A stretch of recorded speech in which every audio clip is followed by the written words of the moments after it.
Welcome to In the Stiffs podcast with me, Sam Aiston. I'm joined by my friends and former Shrewsbury teammates, Gavin Cowan and Dave Edwards. Big thank you to our sponsors, the brilliant Budge & Motors, kindly sponsoring us in this third series. A family-owned business of 40 years with exceptional customer service. Loads of competitive deals on new and used cars. Get yourselves down there. Right, welcome everybody. Latest edition of In the Stiffs, coming towards the end of Series 3. Yeah, it's the end of Series 3, sponsored by Budgeon, the best car dealership in Shropshire. And we're going to do a little bit of reaction to the FA Cup tie that we had on Saturday between Shrewsbury and our arch rivals Wrexham, which saw Wrexham with a 1-0 victory. Initial thoughts, let's go to Dave first, shall we, for this one? Why Dave? Because Dave did the official commentary, so I just want a real professional... I did the commentary for us, though, didn't I? Me, you and the kids. Yeah. Dave did it for S4C. S4C. English commentary. But it's Wales telly. Yeah, Welsh telly. So it'll be all Wrexham people watching it. Yeah. Did you declare that you were a Shrewsbury fan? Yeah, I got quite a lot of stick from Wrexham fans saying how biased I was. Yeah. But do you think you were? But if a Wrexham fan was commenting, they'd be biased as well, wouldn't they? Yeah. I thought I was quite even keels on it. Obviously, I think the main commentator didn't help me too much because every time Shrewsbury missed a chance, he kind of mentioned that I had my head and my hands on the floor. So I think he. Well, you know when that bit when you called Mullen a wanker? Do you think that was? I got the cameraman nearly lost his head at me because it's really tight up on the gantry there because they had obviously the Welsh commentary and the English commentary, then cameras in the middle, so it was quite snug up there. And I was next to the main camera, the wide camera, which kind of does the main shots. Yeah. And in the last minute when the ball cut back to Taylor Perry, he's come onto it, I've kind of gone arms in the air, fell to the floor, landed on the cameraman a bit. He's jolted the camera a little bit. He's looked furious he was. I thought he was going to be a bit laughy. He was furious at me. I was sorry. Oh. So yeah, it was a bit Did of the turmoil commentators tell you, do you have to try and be impartial, or did they say you're fine? No, I spoke to them. Usually you do, but I spoke to them beforehand, and they said obviously a lot of the build-up is going to be around Wrexham, so it's good to get your views on Shrewsbury. And obviously everyone knows you're a local lad and you grew up playing for Shrewsbury, support them, so you can say you're a Shrewsbury fan and do that, but I was more just commentating on the game, if that makes sense. But Just remain professional. But you would have been able to tell I was a Shrewsbury fan. Yeah. Which is fine, isn't it? So they obviously lost 1-0. Fair result? No. Do you think? No. Shrewsbury deserves something out of the game. Minimum a replay. Yeah. I loved it. I think that would have been almost the best result, wouldn't it? A replay going to their place. I'd love to have gone there. Surely it would have got on sort of terrestrial telly on English. You would have thought the first game would have done. I'm surprised it was. I mean, look, Man United Wigan was on, wasn't it? Newcastle Sunderland's on. That's fine. Yeah, Newcastle on, Sunderland. But what did we have? We had who did Palace play? Palace Everton. Yeah, seen that a million times. But I understand, so the TV companies all want to maximise the amount of viewers watching it, won't they? So they'll go for, they'll always go for Man United usually, won't they, and stuff like that. But yeah, I think it should have been on TV, and the replay should have done. But going back to it, Shrewsbury definitely deserved a replay. They deserved to win, really, if they put any of those chances away. I felt like Wrexham really struggled with the intensity Shrewsbury were playing at. I thought the way Shrewsbury started and got after him, it was like the intensity was ferocious, wasn't it, in that first 10-15 minutes. It was like proper old school FA Cup tie, flying around the pitch. Every time a Wrexham midfielder got it, there was just Shrewsbury bodies around them, wasn't there? And the pitch was quite bobbly, so it kind of played into our hands. There was a key moment, though, wasn't there? Like the striker, what's his name? Sabala put one over the bar. Yeah, so when he puts it over the bar. Yeah. I think, like you rightly say, Shrewsbury were the better team, and when you've got that momentum, football's about moments, isn't it? So the week before they played Fleetwood, and they scored at key times, and that was so important, and it felt like they're building momentum. They were getting a few half chances. Shea Dunkley had one, didn't he, which went wide, which was blocked, but you're waiting for that big chance because Shrewsbury don't create a lot, do they? So what a ball, though, in from Shipley. It was an unbelievable ball. It was a brilliant move, wasn't it? Yeah. But straight away, I remember the commentator said straight away, he's missed an absolute sitter, and it is a sitter in that he should score. He has to score, but they're not easy chances, because if you watch it, the replay, it bounces about probably 2 feet in front of him, and he's always stretching to it. Once he's trying to get to the bounce, his leg is naturally going to be stretched, so it's going to hit it and go up. That's physics. Whereas if he'd have kind of maybe held back, let it bounce and try and cushion it. But I think you've got to throw everything at it. That's a tough skill. It's almost like you can bundle it in, isn't it? I think I'd probably try and stud it down. Do you know what I mean? Like go at it. As a defender, being in that position before, I like bundle it in. Yeah. I'll normally just try and get any sort of contact and try and keep it down, and just try and get my shins onto it or whatever. Yeah. Just. I would have tried a grace. Hugo Sanchez overhead kick. Would you? Yeah.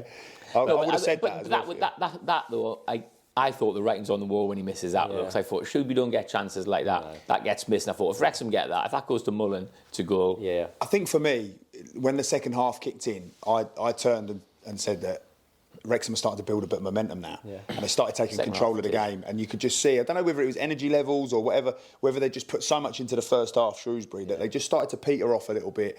They started to build, didn't they? And then you sort of almost like, that's when I felt more so the writing was on the wall. And then obviously the shot that hits the bar, I mean, incredible shot. Yeah, it was after that, wasn't it? To me, that was the final nail almost. Yeah. That's when I thought they great shot. I was right behind it. I started thinking Wrexham were going to score because I was quite surprised of how Shrewsbury came back out in the second half because I thought that Wrexham would come out flying, they'd have taken a bollocking off the manager.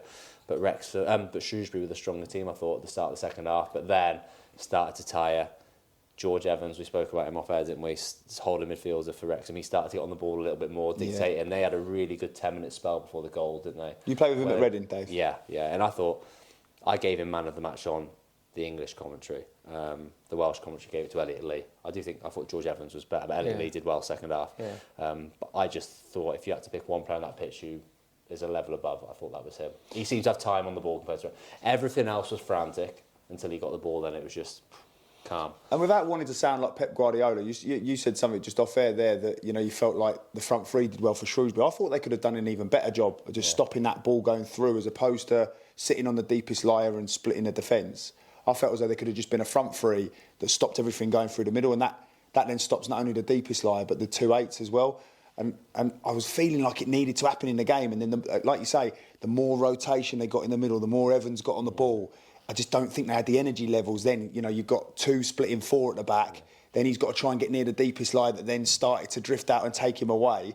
You could just see it happening, couldn't you? The momentum changing. It was a hard task for the Shrewsbury front three, and that's why the manager had to make changes. And then I thought the changes really hurt Shrewsbury then. I thought they lost their way after that a little bit.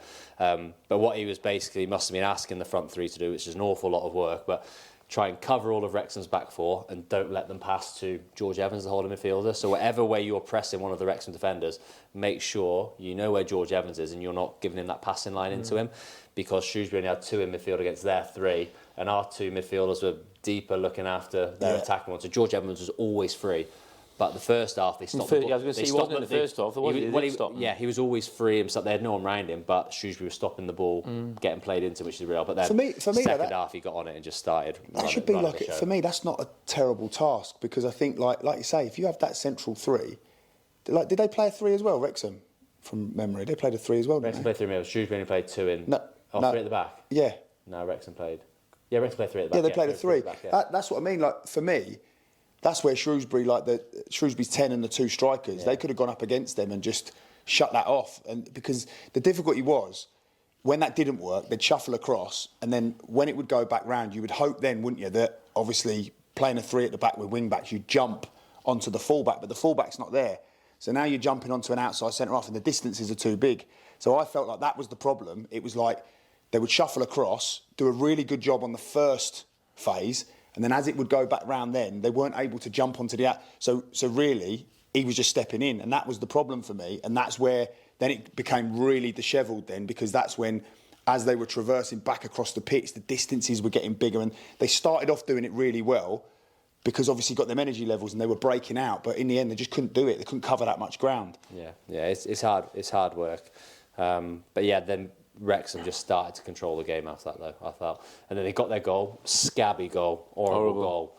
When you think of Shrewsbury's chances, and for Wrexham to score a goal like that. Deflection, great finish. Shea does what he does ever so well. He'd get his body to the ball and get a block on it, but unfortunately he's just flew up in the air, and Rosie, we'd done well all game, just going the wrong felt way. sorry for that. Was damning, wasn't it, with the crossbar? Like, he's made an unbelievable run, and you thought, this is it. Like, this goal will be sure. Outside the foot. How casual was he as well, running through? And it's gone there, and you just thought, that's like the the opportunity to be a hero forever, and it's hit the top of the bar, and then a minute later he gets subbed, and I was like thinking that's just the fine lines there. He could have been celebrating that would have been shown forever. That was a strange sub for me. Now as well. you couldn't even remember his name there. And then it's nice to get subbed. Imagine scoring that goal and getting subbed. Yeah, just walk off. You're welcome, everyone. I was surprised they took him off. I thought he played. I thought he was. I thought he did all right, playing didn't he? really well. I don't know why. It was what about Ryan Barnett coming on? He looked great when he came on. I thought his confidence, his first ball when he whipped it in, but the confidence when he's shuffling the ball around. He's going to go on the outside, but you can't stop him. Yeah, you know that he was literally. He was great to see. Though I love to see the young lads like that. Though got on the ball, full of confidence, like shifting the ball with his feet, putting a couple of great balls.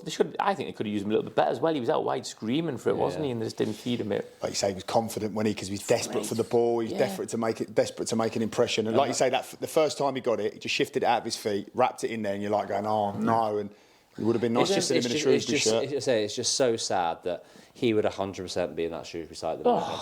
And to think you spent that much time, he's at Shrewsbury since he was 8, 9 years old. Massive mistake. And whoever's made that, who made that decision? You nurture him all the way through, and then you let him go. When he would have signed, do you know what I mean? It was such a low risk signing for him to keep him, and even send him out on loan then, couldn't you? But I said straight away, and you said as well, Gav, that they'll regret that because you can see how good he was. And they're already regretting it, aren't they? The time I had him as well, I always remember being questioned when I played because we played wing backs.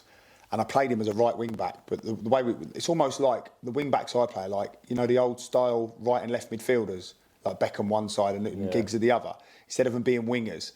And like he just played it so well because he's so intelligent. He just knew when to recover through the back line, and he knew when to go high when it was coming round. His information he takes on is unbelievable. Just excited for a fan. And he would get 1v1 all the time, and you could guarantee. Like, it was so rare that he didn't get that crossing.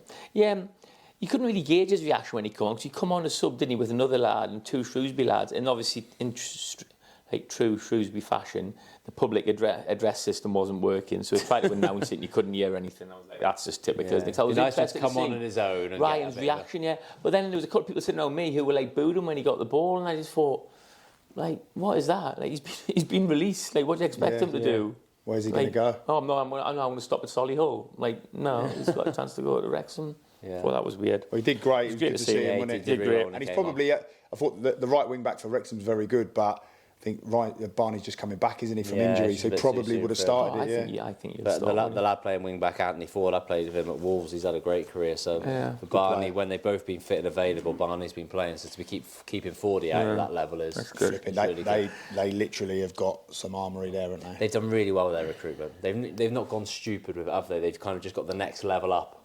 Yeah. And kind of they must pay a lot of money, of course. I'll be honest, I stand corrected because they said they didn't need to add too much more from the conference winning team, and they didn't really, did they? They've had 1 or 2, and they're flipping right up there. They're flying. Yeah. What do you make of the Mullins tackle? I loved it. If it had been my player, loved it. Well done. All over him.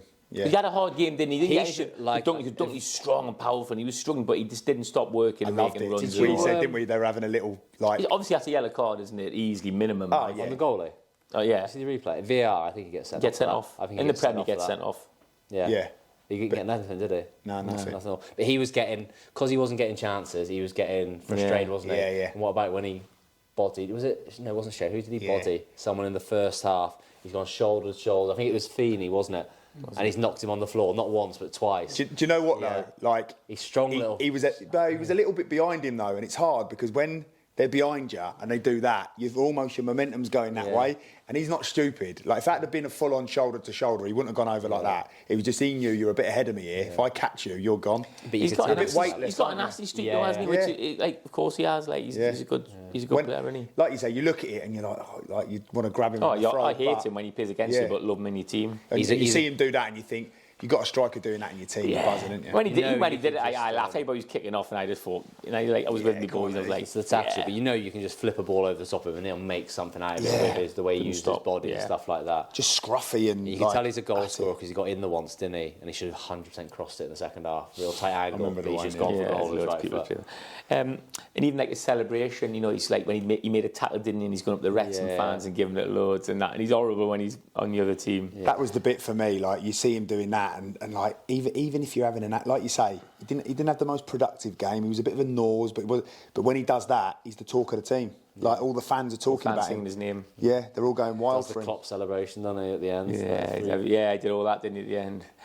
How horrible when we were walking out at the end and the Wrexham fans are singing like, we've took over your town again. And they're singing you're like effing shit and all that, and you're thinking, horrible that. Like, my boys were losing their heads with that. It was horrible. You can't say anything, can you? No, it's you can't. It's just horrible, isn't it? Yeah, Like, it's horrendous. You know, it's just, How good is it, though, to see the stadium full like yeah, that? it was amazing. The atmosphere was... I was blown I away. really want them to get promoted because I think that Yeah, derby next year All was the banners and that, I was blown away. Yeah. That was different The class. South Stand, That was really good. incredible. I saw some, like, I learned a little bit when they obviously had the result on Twitter, and like, you know, Twitter, which is what it is, or X, what it's called now, and just like still getting loads of hate. But then you got the classic comments. They wanted it more than us, and I'm just like, that's the worst comment ever. Like, what are you talking about? The problem is, like, and this is the reality. It happens all the time. We didn't want it, they wanted it. There's a few comments like that, and you just thought, There's one simple thing, clueless. just chances. Yeah, Without It's being like disrespectful, it's- if it was about performances, Shrewsbury edged it. If it was about chances, Shrewsbury edged it. But they just, supporters and It's a people bit higher awful. up in terms of the football club just see results. And I get it, it's a results-based that, game, better than totally anyone. understandable. And at some point that does have to tell. But ultimately, like, they deserve credit, and like that's when, for me, a supporter really has to come through, speak sense, go, so disappointed. No one's more disappointed than players going in the changing room. They'll be devastated, absolutely devastated, especially the lads and of course they've got to score, and if they keep missing them chances, they have to come out the team, then they're not going to get a contract. They know that better than anyone. Could have been a hero in that moment. They're not walking off going, yeah, I should have tried harder. I guarantee every single player's GPS would have been through the roof. They'd have probably covered 12, 13k. Yeah. They would have been absolutely like shot to bits after, emotionally and physically. The defining moment is those chances, and that's sometimes you've just got to go. And no one will feel worse than the person who missed the chance either. No, but I think it's in the context of the season, isn't it? You know, if it had been going all right, it's just we haven't scored again. We played our rivals and lost. It puts a bit of pressure on the manager, doesn't it? And he did come out and say, didn't he? What can I do there? Yeah, like, they've set up right. They've performed well. That games, like they've done well. Like sometimes you lose games. Like they're a good side. We were a good side on the day. It's close. Couple of chances gone either way. You lose the game. Like that's happened to us a million times in our career. Deal with it. Yeah. Most fans, I think, recognise that, but it's just in the context of the season. It just puts pressure on again, doesn't it? So who's it? Who's the next game? Stevenage. Oh yeah, it'll be come out after, isn't it? Then obviously the chance at the end then as well. Taylor Perry had that big chance, and he come back to him, snatched at it, went wide. That was the. Has he got to go concrete ankle there? Yeah, just big side foot. Big just side decision foot. Making. Yeah, big side foot. I can't really tell people how to finish them sort of chances. I'm not going to pass on advice. Like, you went and done it, haven't you? Like, I thought I can't just go. You just got to get your side foot on that and stroke it in the corner, mate. Because I probably wouldn't have done that. I used to play with a guy called Darren Robotham at Exeter, and he like. He played, didn't he? Yeah, and he used to go. You don't have to smash it. He'd just go, look, it's just like this, and then obviously he'd do shooting, and he'd be the softest, calmest shot, and he'd just feel it, and the keeper would be scrambling, he'd go in the corner, he'd go, lads, you haven't got, like, just relax. Dwayne Darby. Just relax. Yeah, a little bit like that. He used to say that, Dobbs all the time. You don't have to smash it, you don't have to whack it. Just relax. He couldn't whack it though, could he? He couldn't strike it. Curly toe Darbs. But Miss Daniel Adore? Yeah. Massively. The edge, Yeah. He's a difference maker. Because when he's not in the team, you're thinking, I don't know where. It's his goals, but it's what he does for the team as well, doesn't it? He's like that. He can get you a free kick on the halfway line. He scares the life out of defenders, doesn't he? And like when you've like obviously having been a defender, you play against strikers like that where they've already mentally got a half a yard on you, and you're backing off already, and you're not sure about getting like. With Daniel, what do? Do you go and grip him up where he's going to throw you on the floor? Do you step off him where he'll just spin you down the side? So. I just think that psychologically his presence was missed. It's the transition from defence to attack where you miss Daniel, because I feel like when we won the ball back, if somebody had to carry the ball, they're only going to carry it 20, 30 yards, then they're going to have to turn around and come back and wait for support. Whereas I think Dan can get it and he can just keep going and going and really get you at the top end of the pitch rather than. I think that's what I mean, really. Like getting high enough. He's always going to do that, and you're always getting. That's how he gets you, because he's like defenders now, especially nowadays. They do their research on who they're playing against, so they already will be backing off. And the problem with Daniel, when he gets going, he's like such a strong runner. You're just in trouble. Yeah. But yeah, I was gutted he couldn't play. I was with him before the game. I was speaking to him, and I've been at games in the past. I've been injured, and you don't enjoy it. You're there. You feel a little bit. You're not part of it, are you? In the way, you're not part of it. Like that was a big occasion, wasn't it? On Sunday, and I was speaking to him and George Nurse, and they were there. And they both looked a bit like down. Because you're not part of it, are you? But even if they'd won, like it would have been hollow for them because you're not part of it. You know, we know it's like Dan's been there this season, and he's played at home against the likes of, I don't know, some of the lower teams of the league in front of 5,000, and then when Wrexham come to town, that's the one. That's what he wants. We were in the players' lounge before and after, but like afterwards, he was he stuck his head in to sort of just go like that to me, but he was like he didn't want to come in because he was just like you say. I think he's so sort of low. In the sense that I wanted to be out there. He doesn't want to come in and have to have the conversation. It's a weird atmosphere in there afterwards as well. It was, I think we were joking, me and Gav watching. I didn't realise that Elliot Lee was Rob Lee's son. Yeah. I was like, someone told me, I went, Gav, that's Rob Lee's son. He's like, yeah, like Hitler's dead. I seen him, as it was. I seen them both in Ibiza last year. Both of them were in Ocean Beach. He's got, that's life goals, isn't it? You and your son. Build. Obviously, Rob Lee was brilliant for Newcastle. I used to love him when he was younger. Yeah, was he still in good nick, Robert Lee? Yeah, he looked good player. He was very good player. Got England cap and everything, didn't he? Yeah, unreal. He was very good. He did well, didn't he? He did well. He thought his son did well, didn't he? So I thought he was trying to make things happen second half. Yeah, he was definitely. He was dropping deeper, getting on the ball. Yeah, good player. Very good. I like him. He's had an unbelievable season. I think he's got like 13, 14 goals already from midfield. His dad used to nick him with goals. Proper breaks from deep, didn't he? And arrives late. He plays almost like it's a bit of a free, like 8/10, free roll to really get into the box. Yeah, he's good. He's very good for that level. So all in all, Shrewsbury did well, but incredibly disappointing result, and it's tough times for the manager now, isn't it? Got some big games coming up. I think when you strip it all back though, and I'm not going to keep just advocating for the manager and obviously like giving them allowances and that, but when you strip it all back, you're going to go out, you're not going to win the FA Cup. That's the first thing. It's disappointing to lose to your rivals. Win it. It's disappointing, but you've got to put it into perspective for the bigger picture. Still in a relatively good place in the league. I know, like obviously they had some tough games, didn't they? Lost to Portsmouth and that, lost to a couple of top ones, and then they didn't have a great result. 2 away ones they lost to, which were disappointing. Yeah, Burton and Cheltenham, both teams below them in the league. And some more realistically, like in terms of fixtures, more potential wins coming up, isn't there? Yeah. It was like a turning point for them because they played really well against Fleetwood. Then if you go and beat Wrexham with the performance they put on, all of a sudden you're looking. The whole place lifts, doesn't it? And in January, you can maybe get a couple of players. They need a striker through the door. Christ, they're desperate for a striker. And I've just said that fans, at the end of the day, like we're saying they did well because we've analysed the game and looked at it. And lots of fans have done that, but a lot of fans have just gone rubbish. Like you said, didn't want it enough, didn't work hard, rubbish. Sack the manager. Like it's unfortunately the performance. Gav, but anyone doing performances and all that. It's all great, but fans, owners, whatever, lost the game. Not interested. But for me, that's where you've got to have like someone at the side. I get it on the shop floor, and the fans who are totally entitled to their opinion. Of course, they don't know all the ingredients that go into the cake that is the football club. So the people that do understand everything that's going on, and there should be a short, medium, and long-term plan.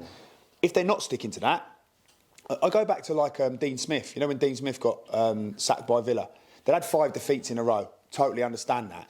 But they'd set some goals, short, medium, long-term goals. Rooney's an example. Yeah, but this is obviously Dean Smith we're talking about. But I've seen it's a similar thing. Yeah, but exactly, yeah. And they'd set these goals, and they especially now, like with all the stats and the data and everything, they were like, these are the targets we want to hit just game to game, and they're doing all of that. But obviously, in the moment when it's chances, football's like, it's so tough, isn't it? In them moments, and that's the thing. Like when he went, I thought, it come out that they were hitting all the statistics that they'd agreed, as a management, as a board, as a club. They were like, look, we know in order to get results, to get success, we need to be hitting these stats.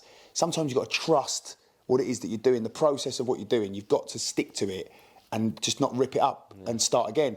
And you've got to obviously believe in it. And I just think, with Shrewsbury, do they need a couple of, transfer windows? Do they need to be judged on this transfer window first? Because it's still the middle of it.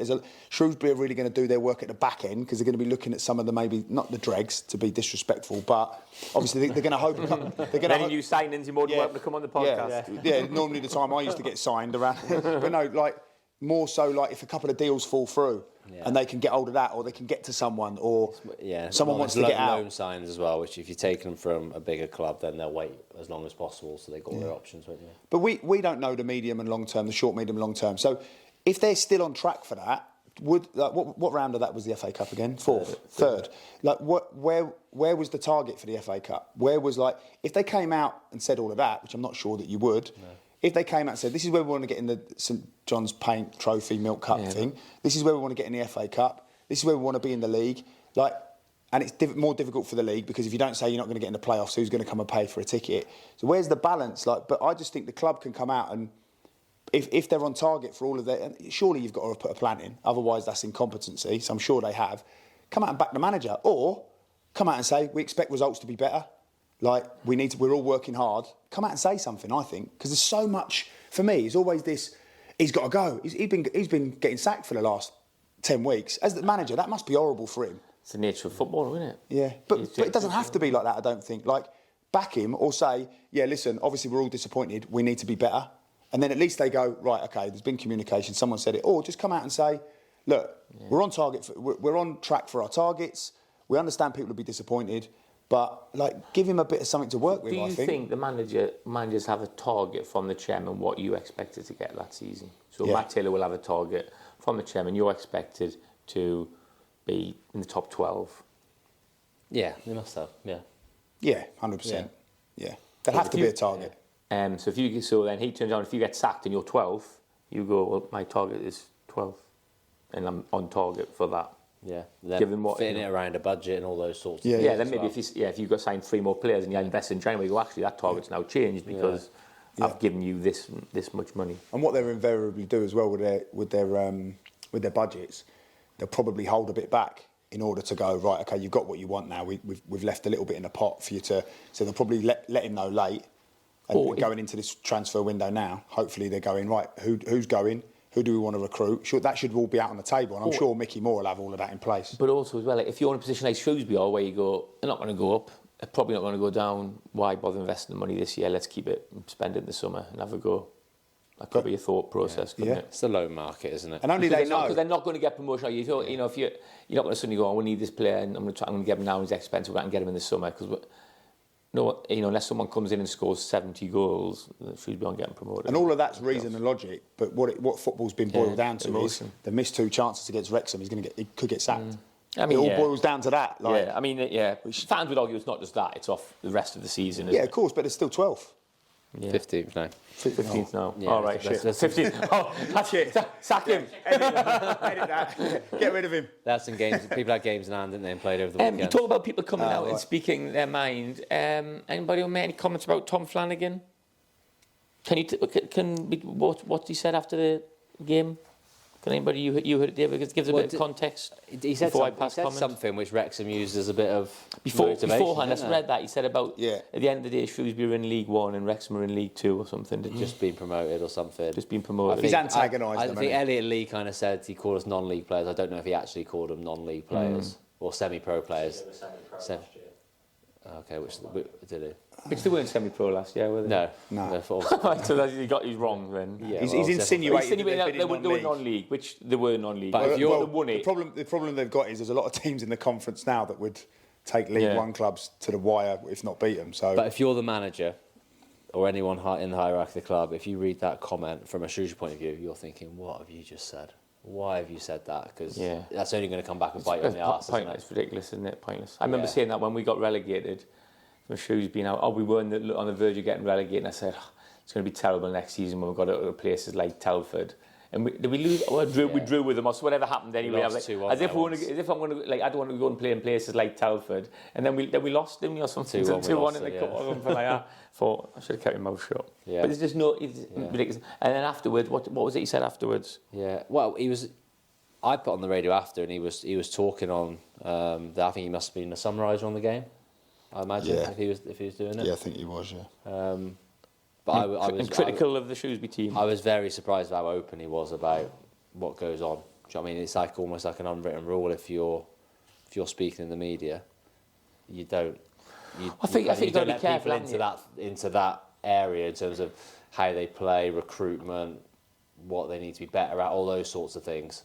Again, it's not really his place to talk about that sort of stuff anyway, is it? Talk about... Summarise the game and give an insight into what the lads are like. If he's gone into something on a bigger picture, I mean, it's not his place to say that, really. There's two things, though, isn't there, with that? And so if you do that, if you come and call out the lads and everything, one is, obviously, you either don't care, or you don't care, or you're not the brightest. So maybe he's come out and he said this off the cuff and not thought about it. But obviously the lads aren't going to be happy with that then, are they, if he's criticised his teammates?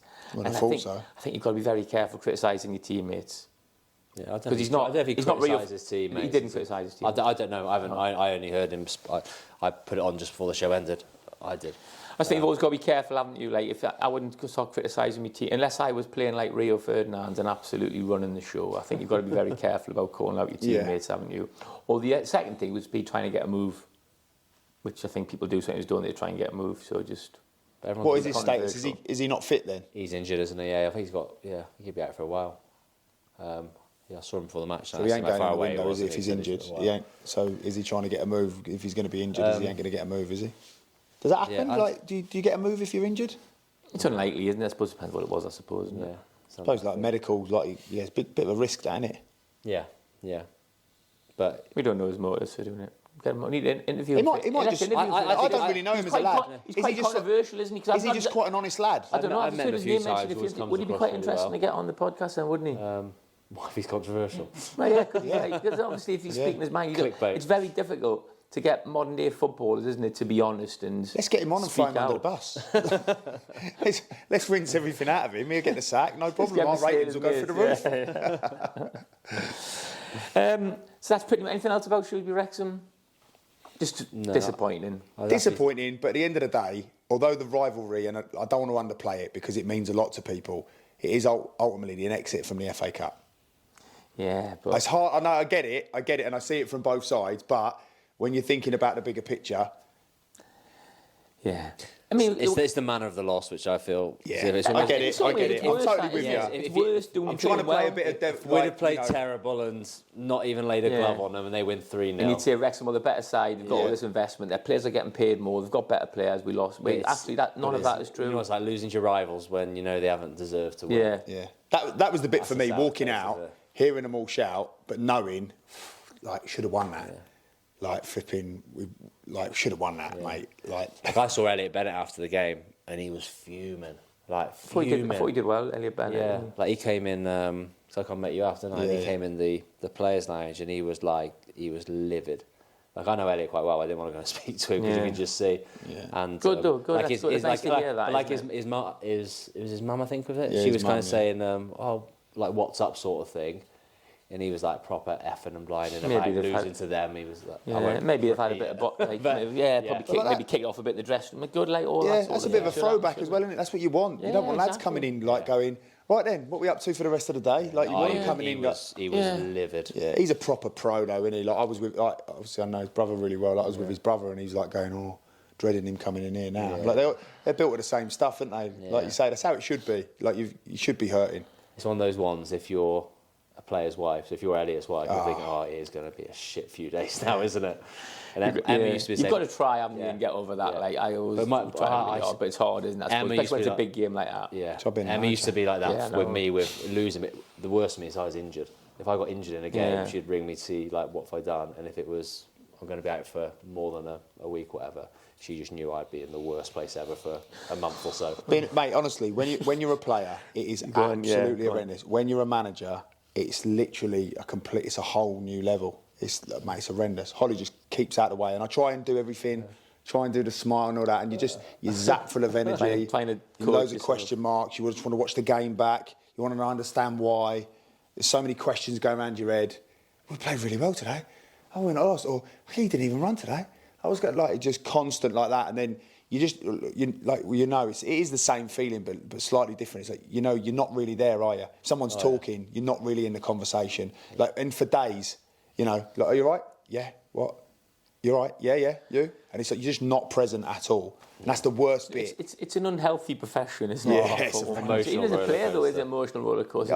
Players. We've all had the way you feel on top of the world when you have 3 or 4 good games in a row, and then just round the corner, isn't it? You know you're going to have 2 or 3 bad games, or you get dropped, or you get injured, or whatever. I remember playing for Shrewsbury, and I remember my home debut against Scunthorpe went really, really well. Shropshire Star. Was it?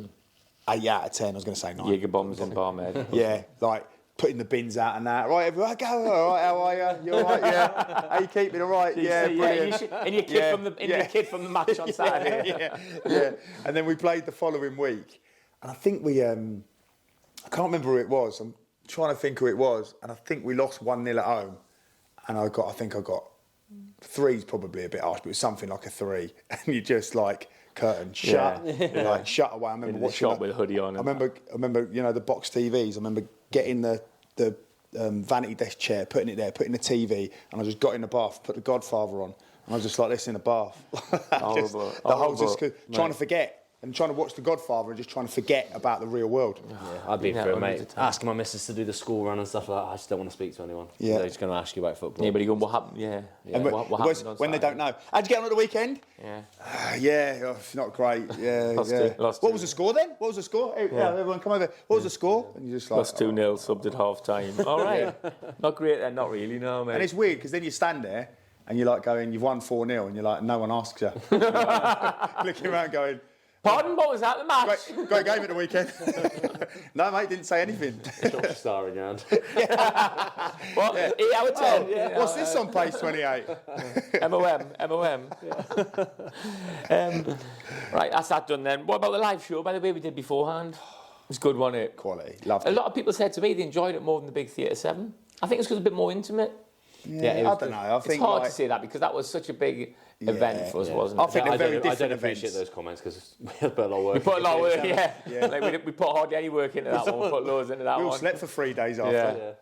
Yeah. It was good though. Yeah, really, really good. Really intimate. Really great to see familiar faces. That's what I think is important as well. Like we're getting to know those people. So obviously, presumably the one listening now. We're starting to put like names to those faces. And the regulars, and they're listening all the time, and we're seeing them at these events. That's what's a bit special for us, isn't it? Yeah. It was nice because and we got to have a pint with people in that, didn't we? Theatre 7 was a bit different. We didn't really get that, did we? Yeah. Nice to have a little pint and mingle afterwards. Yeah, it was nice. Yeah, because we stayed about after, didn't we? Yeah, do one out of January so we can all get on it a little bit more next time. Well done, everybody. There's a lot of people drinking like Pepsi, and we still need to make the money on the bar, and we still did, didn't we? Yeah. I said to the bar staff, bump them prices, them Pepsi's right up.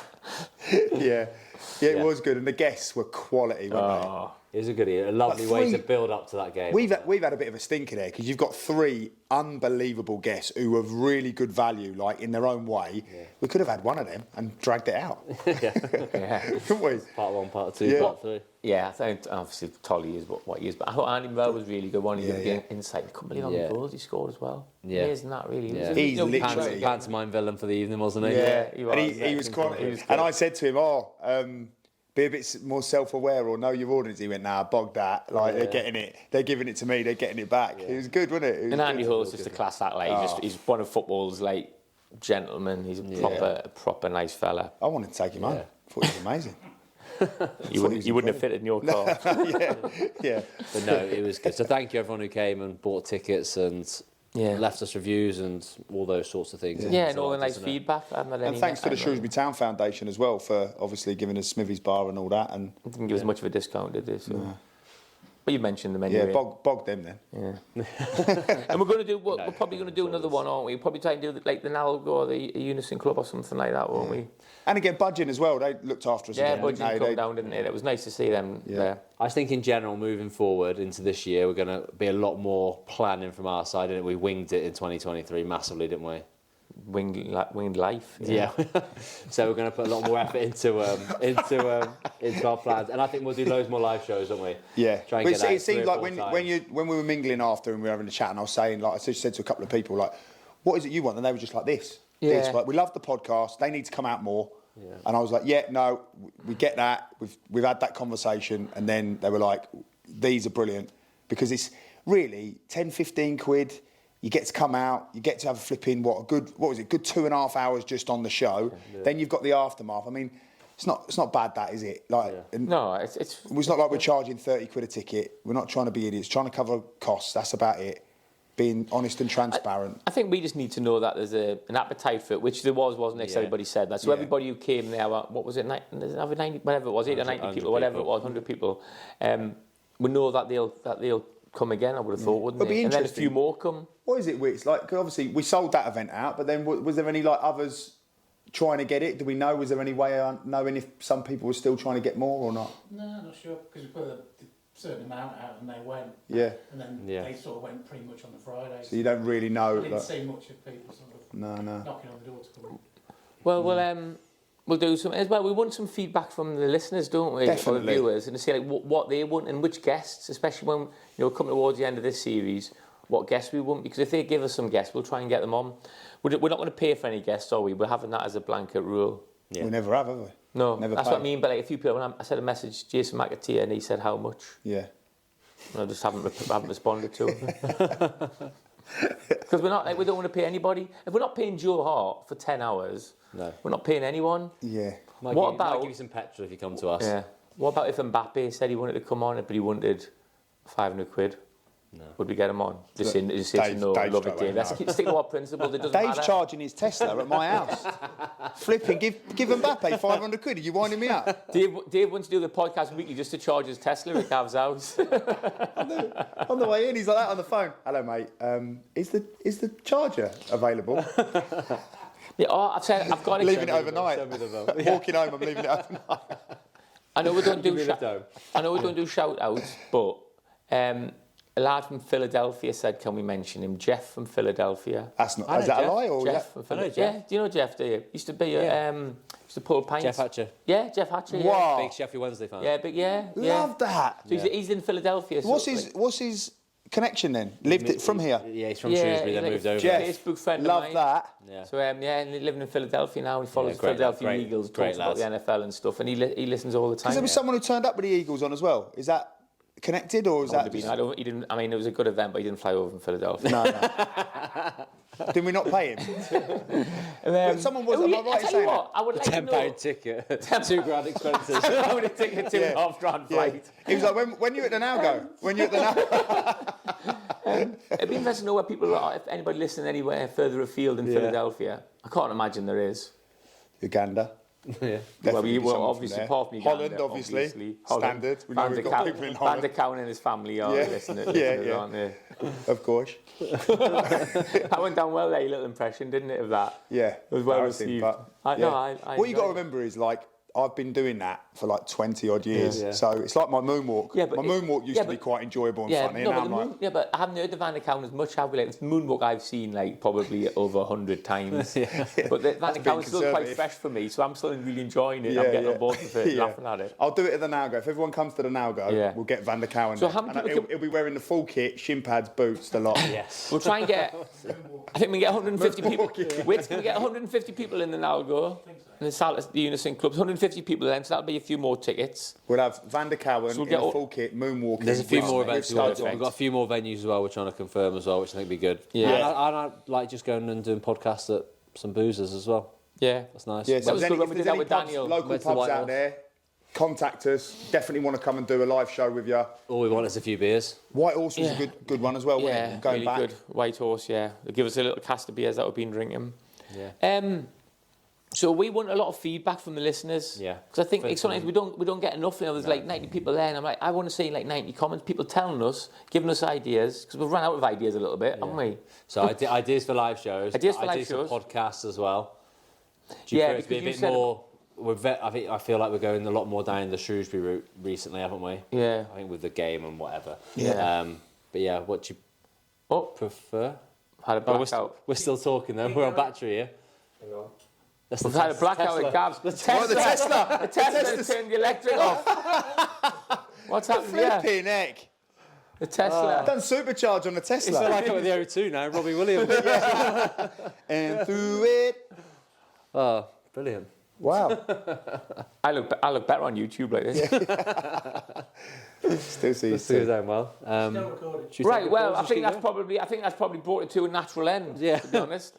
But feedback. What do you want us to do in the podcast? Yeah. We're back. There we go. We're back. 50p. Someone's unplugged the Tesla. Yeah. Check out the Tesla's. Yeah. Feedback. Listeners, from the listeners, who you'd like on for the next series, and we'll try and get them booked in.